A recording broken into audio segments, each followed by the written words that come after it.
The large metal ship appeared in Earth's sky on a Tuesday. It hung above New York, silent and still.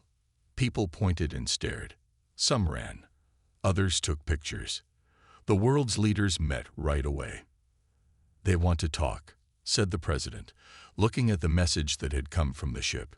"They say they are from something called the Galactic Council." 3 days later, Drake Johnson stood in front of a mirror, fixing his tie. He was not a special man. At 53, his hair was turning gray, and his face showed lines from years of work as a diplomat. But today, he would speak for all humans.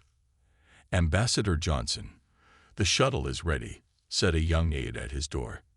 Drake nodded. "I'm ready too." The small ship that took him up was smooth and fast. Drake watched through the window as Earth became smaller and the great council ship grew larger. It was huge, like a city in space, with lights and movement all around it.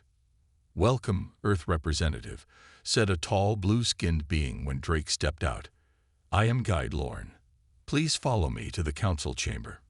Drake walked through wide halls filled with strange creatures. Some had many arms. Others floated rather than walked. All of them stared at the human.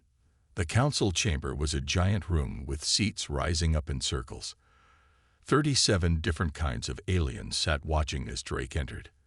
At the center was a table with a thick document. "Human representative," said a thin alien with pale skin and large eyes. "I am High Counselor Vex of the Arkan people. We welcome Earth to the galactic community." Drake nodded politely. "Thank you. Earth is honored to make contact with other intelligent life." Vex smiled, but his eyes were cold. "We have prepared the standard integration treaty for your world. It will bring Earth under the protection of the Council and guide your development." Another alien, rounder and brown-skinned, pushed forward a document. "This is a great day for your species," it said. "Sign, and Earth joins our great family of worlds." Drake took the document and began to read. His face remained calm, but inside, his heart beat faster. The treaty said Earth was a minor species that needed guidance. Humans would have to give up 30% of Earth's minerals and metals. The Council would put military bases on Earth. Humans could not build ships to go to other stars without permission. "This is not a fair deal," Drake said quietly. Vex leaned forward. "It is the same deal all new species accept." "Perhaps they didn't read it carefully," Drake replied. He kept reading. Earth would have one vote in a council of hundreds. Earth could not trade with other worlds without council approval. Earth's military would be limited to defense only. "Take time to consider, if you wish," said the round alien.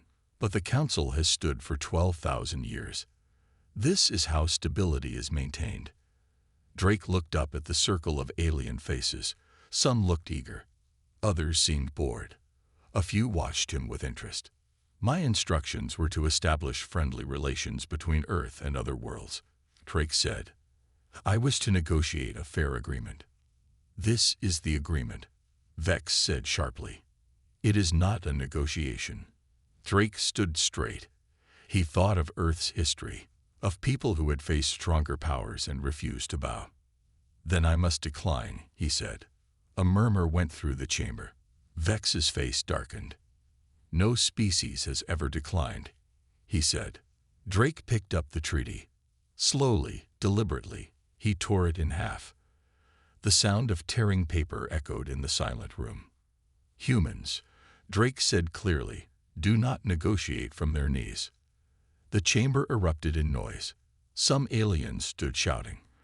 Others turned to each other in shock. "You make a grave mistake," Vex said, voice shaking with anger. A taller alien with 4 arms moved next to Vex. "Perhaps we should discuss this privately," it suggested. "There is nothing to discuss," Drake replied. "Earth will gladly meet the galaxy as equals. We will not meet it as servants." He turned and walked toward the door. Guide Lorne looked frightened. "No one has ever walked out on the council," Lorne whispered. "Then it's time someone did," Drake answered. As his shuttle returned to Earth, Drake looked out at the stars. They seemed colder now, less friendly. but he knew he had done the right thing.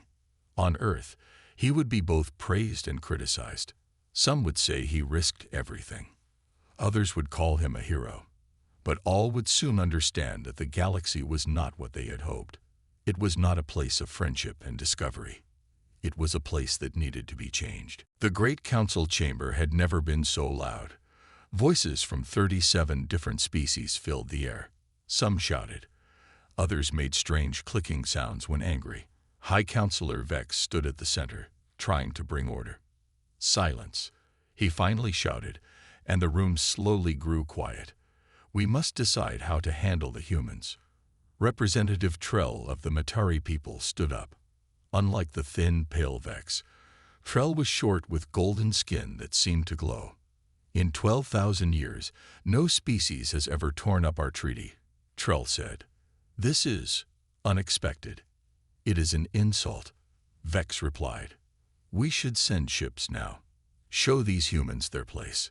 A very old alien in the highest seats moved forward. This was Elder Karn, from one of the oldest species in the galaxy. When he spoke, even Vex became quiet. Before we talk of war, Elder Karn said slowly, we should understand these humans better. Across the chamber, screens showed pictures of Earth. Cities, farms, armies. The council members watched as humans went about their lives, unaware they were being studied. They are primitive, Vex said. Their ships barely reached their own moon. Trell looked closely at the screens. Yet they develop quickly. Look how fast they change. The screens showed Earth's history, how humans had gone from horses to cars to planes to space in just a few hundred years. Most species took thousands of years to do the same. They are dangerous, Vex insisted. If we allow this behavior, other minor species might also reject our treaties. In a dark corner of the chamber, 3 figures sat apart from the others. They were the elders, the representatives of the 3 oldest species in the galaxy. They rarely spoke in council meetings, but now the tallest one stood. There is something you should know about humans, the elder said. The room became completely silent. The elders never shared secrets easily. Long ago, before the council, there was another civilization. They spread across the stars and then disappeared. We have found traces of their DNA in only one place. The elder paused. Earth. Whispers filled the room. Vex looked shocked. Are you saying humans are descendants of the founders? Trell asked. The elder nodded slowly. It is possible. We need more study. Vex recovered quickly. It changes nothing. They rejected our treaty. They must be contained. The council broke into 3 groups. The Warhawks, led by Vex, wanted immediate action against Earth. The diplomats, led by Trell, wanted new talks. The researchers, guided by the elders, wanted to study humans more. Meanwhile, on Earth, Drake Johnson sat in a room with world leaders. They have been watching us for years, Drake explained. The treaty was never fair. They see us as children to be controlled. The president looked worried. But their technology is far beyond ours. If they attack, then we must be ready, Drake said. Around the world, humans began to prepare. Scientists studied the few alien technologies they had from crashed scout ships found years ago. Engineers built new weapons. Soldiers trained harder. And the council watched it all through hidden cameras. See how they prepare for war, Vex told the council. They know they insulted us. Trell studied the images carefully. No, they prepare for defense, not attack. They expect us to punish them. And shouldn't we? Asked another council member. In the end, the council could not agree. Vex did not have enough votes to send the main fleet. Trell could not convince enough members to offer a better treaty. And the elders only watched and whispered among themselves. If we cannot agree, Vex finally said, then I propose containment measures. What does that mean? Trell asked suspiciously. We will not use council ships, Vex explained, but we can hire others to test Earth's defenses, see how serious they are. Trell looked unhappy but could not stop the vote. The council approved containment measures without defining exactly what that meant. As the meeting ended, Elder Karn approached Trell quietly. "Watch the humans carefully," the elder whispered. "They may surprise us all." Far away, on Earth's newly built Mars colony, Captain Maria Wells looked up at the stars. Something felt wrong. She checked the colony's defenses one more time. "Captain, why are you still up?" asked her second in command. "Just a feeling," Maria said. "Like we're being watched." She didn't know how right she was, or how soon the testing would begin. Captain Maria Wells was drinking coffee when the alarm started. She dropped her cup and ran to the control room of Mars Colony 1. "Report," she shouted as she entered. "Ships, Captain," said her second in command, pointing at the screen. 15 of them. Not ours." Maria looked at the screen. The ships were coming fast. They didn't look like the big council ship that had visited Earth. These were smaller, meaner. "Battle stations," Maria ordered. "Activate the shield." "The shield?" someone asked. "But we've never tested it outside the lab." Maria's face was hard. "Today we test it for real." The shield was new technology, based on parts from a crashed alien ship found in Arizona 10 years ago. Engineers Tom Reed and Ava Morris had worked for months to understand it. Now it was Mars Colony's only hope. The colony workers moved quickly. Some went to safe rooms. Others took positions at defense stations. Maria watched the ships get closer. "Shield active, Captain," said Ava Morris over the radio. "But I don't know how long it will hold." "Let's find out," Maria replied. The first alien ship fired. A bright beam of energy shot toward the colony. It hit the shield and spread out like water hitting glass. The colony shook, but held. "Shield at 92%, reported Tom Reed. "It's working." The alien ships fired again and again. Each time, the shield held, but grew weaker. "They're testing us," Maria realized, looking for weak spots. She made a quick decision. "Prepare the railguns. Target the smallest ship first." The railguns were simple weapons that used magnets to throw metal very fast. They weren't as advanced as alien weapons, but they were all Earth had. "Fire," Maria ordered. The railguns shot long metal spikes toward the smallest alien ship. Most missed, but 2 hit, punching through the ship's side. It began to spin. "Again," Maria ordered. This time, they hit the damaged ship several more times. It exploded in a bright flash. The other alien ships paused their attack. They seemed surprised. "They didn't expect us to fight back," Maria said. "Hit another one." For 3 hours, the battle continued. The shield grew weaker, down to 30%, then 20%, but the rail guns kept firing. 3 more alien ships were damaged badly. Then, something unexpected happened. The alien ships started to retreat. "They're running," someone shouted. People in the control room cheered. But Maria wasn't ready to celebrate. "Tom, Ava, can we follow them?" Tom Reed looked surprised. "Follow them? With what?" "We have the 3 scout ships we built," Maria said. "Are they ready?" Tom and Ava looked at each other. "They're ready for tests, not battle," Ava said. But they might work," Tom finished. "I'll prepare them."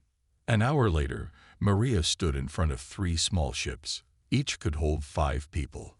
They looked simple compared to the alien ships, but they were the best Earth had. "Volunteer pilots only," Maria told her team. "This is very dangerous." Every pilot stepped forward. Maria picked her teams. She would lead the first ship. They would follow the aliens and learn what they could. "If we don't come back," she told those staying behind, "make sure Earth knows what happened here." The 3 human ships left Mars and followed the alien fleet. They stayed far back, watching. The alien ships were damaged and slow. "Captain," called one of Maria's crew. "2 of them are stopping. Looks like they can't go on." Maria made another bold decision. We're going to take those ships, intact. Using the element of surprise, the human ships surrounded the two damaged alien vessels. Maria led a team inside the first one. They found strange aliens who surrendered quickly. They weren't soldiers, just hired guns. Who hired you? Maria demanded. The alien captain refused to say. But they found something better than answers, intact faster than light drives. We can study these, Tom Reed said, eyes wide with excitement. Maybe even build our own. When Maria's team returned to Mars with two captured alien ships, the news spread quickly across Earth. Humans had not only defended themselves, they had won. In his office, Drake Johnson watched the reports with a grim smile. Now the real work begins, he said softly. In the council chamber, Vex received the news of the failed attack with cold anger. Impossible, he whispered. How could they defeat our mercenaries? Trell, watching from across the room, allowed himself a small smile. Perhaps, he said to himself, humans are more than we thought. The great council chamber had never seen such chaos. Aliens shouted at each other. Some pounded their fists on tables. Others stood in small groups, whispering with worried faces. Silence. High Counselor Vex shouted, but few listened. At the center of the room, a hologram showed a human ship moving between stars. It was not as sleek as council ships. It looked rough, pieced together. But it was moving faster than light, something humans should not be able to do for at least 100 years. How did they build this so quickly? Asked a thin, orange alien. It took my people 3 centuries after first contact to develop such technology. Trell of the Materi stepped forward. They captured the drives from the mercenary ships that attacked them. Ships that you authorized. Vex. Vex's pale face turned slightly blue with anger. I authorized a simple test of their defenses, not a donation of our technology. Another council member stood up. This was Kull, who managed trade between worlds. He was short with 6 arms and dark purple skin. There is more troubling news, Kull said. 4 council members have begun separate talks with Earth. The room grew quiet. This was against all rules. The council always acted as one. Who? Vex demanded. Kull looked uncomfortable. The Materi, the Brel, the Jux, and the Arkan. Gasps filled the room. The Arkan were Vex's own people. Impossible, Vex shouted. The Arkan would never. Your own trade minister met with human representatives last week, Kull said. They offered Earth a separate treaty, a fair one. Vex stood frozen. His own people had gone behind his back. Trell spoke into the silence. The humans demand council reform as a condition for any treaty. They say the current system is unfair to new species. They are in no position to make demands, Vex said, but his voice lacked conviction. An alert sounded on the main screen. A new message had arrived from Earth. The council members watched as Admiral Jack Wilson appeared on screen. He stood on a rocky planet that was not Earth or Mars. This message is to inform the Galactic Council that Earth has established its first off-system military base. Admiral Wilson said, "We call it Hope Base. It is the first of many. We come in peace, but we will defend ourselves if threatened again." The message ended. The council erupted in fresh chaos. They have left their system. Someone shouted. How did they find a suitable planet so quickly? The human problem grows worse, said another. In the highest seats, the elders watched silently. They had expected this. Taking advantage of the confusion, several council members moved against Vex. Led by the representative of the Arkan, they called for new leadership. High Counselor Vex has failed to handle the human situation, the Arkan representative said. His aggressive approach has backfired. We need new leadership. Vex fought back, but he had lost too much support. By the end of the day, he was removed from his position. A more moderate Arkan took his place. Meanwhile, on the newly established Hope Base, Admiral Jack Wilson watched the stars. Earth ships came and went, bringing supplies and people. In just 3 months, humans had gone from one planet to 3. "Admiral," said a young officer, "we've received a message from the Matari. They want to establish an embassy here." Wilson smiled. "Tell them they're welcome, and any other species that wants to talk as equals." Back on Earth, Drake Johnson met with the president. "The council is splitting," Drake explained. "Some species see us as an opportunity for change. Others see us as a threat." "And which are right?" the president asked. Drake thought for a moment. "Both. We are a threat to the old order, but we offer a chance for a better one." In her lab, Ava Morris studied the alien technology with excitement. "Look at this," she told Tom Reed. "Their technology is amazing, but they use it in limited ways. It's like they're following a script without understanding it." Tom nodded. "I've noticed the same thing. It's as if they were given the technology rather than developing it themselves." Ava looked up. "Which means they might not know all its possibilities." "Exactly," Tom said with a smile. "And we're good at finding new possibilities." Across the galaxy, the term human problem appeared in more and more council communications.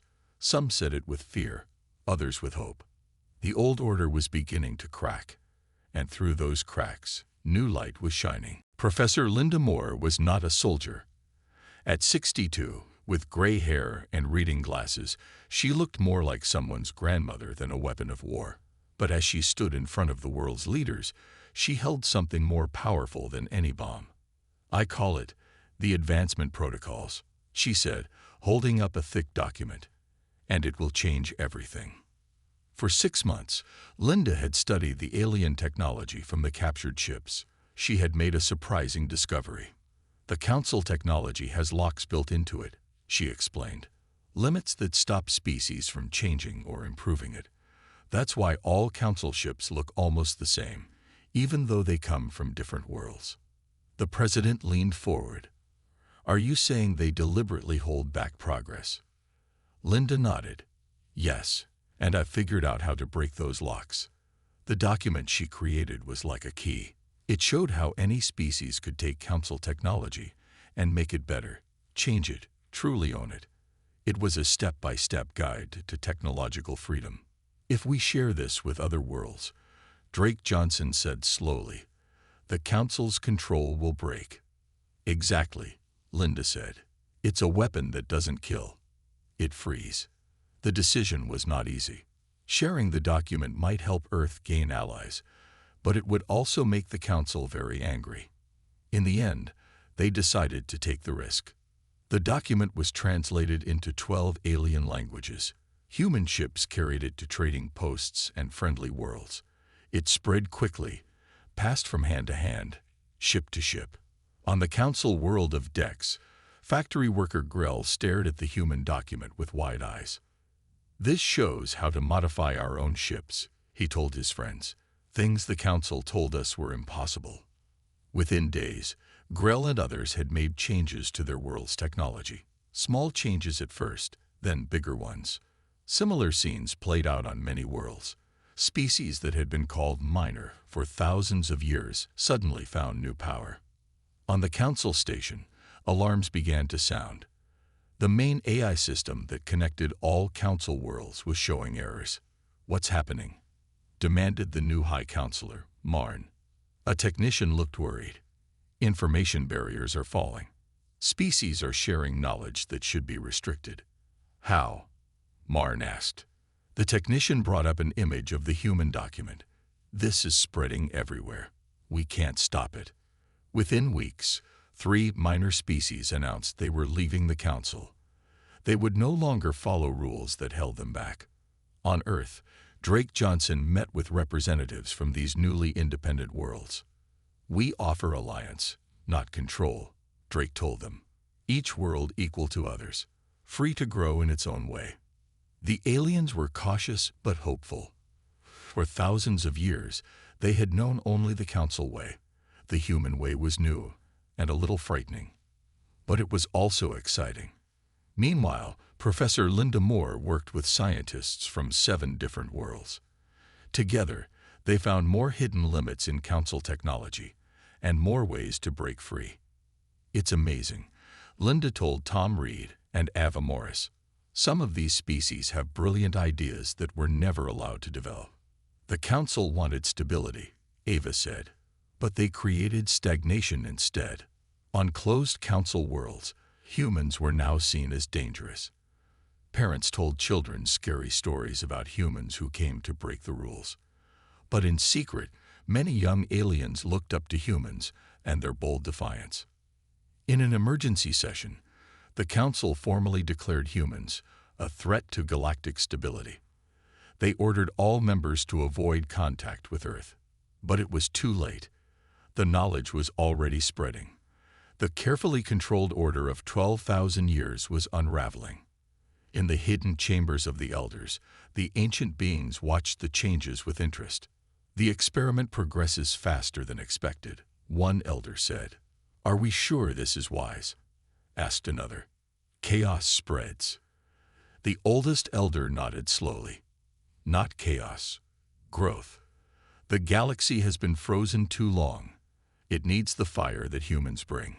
Across dozens of worlds, beings looked up at the stars with new eyes. For the first time in thousands of years, the future was unknown. And for many, that was a gift. The knowledge weapon had been fired. And unlike most weapons, it created rather than destroyed. Admiral Jack Wilson was eating breakfast when the alarm sounded. He dropped his fork and ran to the command center of Hope Base. Report, he barked as he entered. Sir, Council ships, said his second-in-command. A lot of them, heading straight for Earth. The large screen showed 30 warships moving through space. They were big and heavily armed. This was not a test or a hired attack. This was the real Council fleet. Alert Earth, Jack ordered, and prepare all ships. The message reached Earth in seconds. All around the planet, defense systems came online. Shields similar to the ones that had saved Mars colony now covered major cities. Rail guns and energy weapons based on captured alien technology, but improved by human engineers, pointed to the sky. Drake Johnson stood in the Global Defense Center with world leaders. This is it, he said quietly. They're finally coming themselves. On the Council flagship, Commander Zell looked at Earth on his screen. He was from a hardline faction that believed humans needed to be crushed completely. They have primitive defenses, he told his officers. We will break through easily. Begin the attack in 3 hours. But Zell didn't know what humans had been building. Deep under the Pacific Ocean, in orbit around Jupiter, and hidden on the far side of the moon, special weapons waited. Weapons that Tom Reed and Ava Morris had designed based on their studies of alien technology. They think they know what we can do, Ava said as she monitored the systems. They're wrong. When the Council fleet reached Earth, they were surprised to find no human ships meeting them, just the planet, seemingly undefended. Begin bombardment, Commander Zell ordered. The Council ships fired their weapons. Beams of energy shot toward Earth. But then, something strange happened. The beams slowed, stopped, and then reversed. They shot back to the Council ships, hitting 3 of them. What is happening? Zell demanded. On Earth, Ava smiled. Mirror shields, she explained to the President. They reflect energy weapons back to their source. The Council ships tried a different approach. They sent small fighter ships toward Earth. But as they entered the atmosphere, invisible beams from the moon base locked onto them. One by one, their engines died. They fell harmlessly into the ocean where human ships picked up the alien pilots. 6 hours after it began, the battle was over. Not a single Council weapon had reached its target. 7 Council ships were damaged. The rest retreated. But Admiral Wilson was not satisfied with defense. His fleet of 20 human ships, hiding behind Jupiter, now moved to attack. Target their command ship, he ordered. Disable, don't destroy. Human ships were smaller than Council vessels, but faster and more agile. They swarmed the retreating Council fleet. Special weapons shut down the aliens' engines and communications. Within minutes, the Council's central command station was dead in space. Commander Zell could only watch as human ships surrounded him. "Surrender your vessels," came Admiral Wilson's message. "You will not be harmed." With no choice, Zell surrendered. News of the Council defeat spread quickly. 5 more Council species immediately declared they were neutral in the conflict. They wanted no part of a war with humans.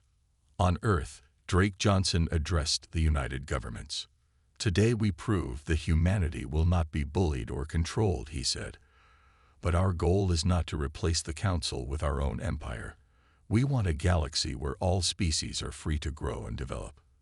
He announced the Open Galaxy Initiative, a new alliance based on equality and shared progress. Any world could join, whether they were Council members or not. "The old ways are ending," Drake told them. "It's time to build something better." On dozens of Council worlds, people who had lived under strict control for generations began to rise up. They demanded the freedom that humans and other independent worlds now had. The Council sent enforcers to stop these rebellions, but on world after world, they'd met resistance. The people no longer feared the Council as they once had. And then something extraordinary happened. The ancient elder species, which had helped found the Council 12,000 years ago, broke its long silence. In the great Council chamber, Elder Moot, oldest of the elders, stood to speak. "The Council," Elder Moot said in a voice that silenced all others, "was founded on lies. And now, the truth will be known." The remaining Council members looked at each other in shock. The foundation of their power was about to crumble. 1 year after the failed attack on Earth, the Great Galactic Council officially ended. After 12,000 years of rule, it simply stopped. Many Council members had already left. Others stayed until the final vote. "The Council is dissolved," announced the last High Counselor.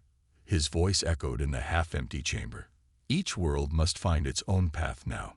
Some former Council members, the hardliners who had supported attacking Earth, returned to their home worlds. They built up their militaries and made dark promises about the future. But they were few. Most species looked toward Earth with hope and interest. Humans had done something no one thought possible. They had broken the Council's power without becoming conquerors themselves. Drake Johnson, now with white hair and walking with a cane, traveled to the old Council station. With him came representatives from 28 different species. They had come to talk about what would replace the Council. "We need no masters," Drake told them as they gathered in the old chamber. "But we do need friends, partners, allies." For 2 weeks, they talked and argued and compromised. Humans suggested a new kind of government, one where all worlds had equal votes, where technology was shared, not controlled, where each species could develop in its own way. "We call it a constitution," Drake explained, "a set of rules that even rulers must follow." The idea was strange to many aliens. On their worlds, those with power made rules for others, not for themselves. But after thousands of years under the Council's thumb, they were ready for something new. Tom Reed and Ava Morris joined the talks. They showed how technology could be shared safely, how worlds could help each other grow without controlling each other. "The Council kept us apart," Tom told them. "We can do better by working together." On Earth, Admiral Wilson prepared a new kind of fleet, not warships, but exploration vessels. They would map the galaxy not for conquest, but for knowledge. "The stars are for everyone," he told his crews. "We'll help others reach them, not keep them for ourselves." And then, on the final day of talks, something unexpected happened. The 3 elder species, who had been watching quietly, asked to speak. The oldest elder stepped forward. His name was Karn, and he was said to be over 1,000 years old. "There is something you should know about humans," Elder Karn said. The room grew very quiet. Long ago, before the Council, there were the ancestors. They spread across the stars, building great things, but they fought among themselves and nearly destroyed everything. The elder's voice was soft, but carried to every corner of the room. To save what remained, they did something desperate. They hid their children on distant worlds, erased their memories, and let them develop naturally. These children would someday return to the stars, but hopefully wiser than their parents. The elder looked directly at Drake. Humans are one such experiment. You were not meant to find your way back so quickly. But perhaps it is good that you did. Drake was shocked. Are you saying humans are descendants of these ancestors? Yes, the elder said, as are many species here. But humans retain something the others lost, a hunger for growth, for change. The council was created to slow that hunger in other species, to prevent another great war. But in doing so, we also prevented growth. The news spread quickly through the gathered representatives. Some were angry to learn they had been held back deliberately.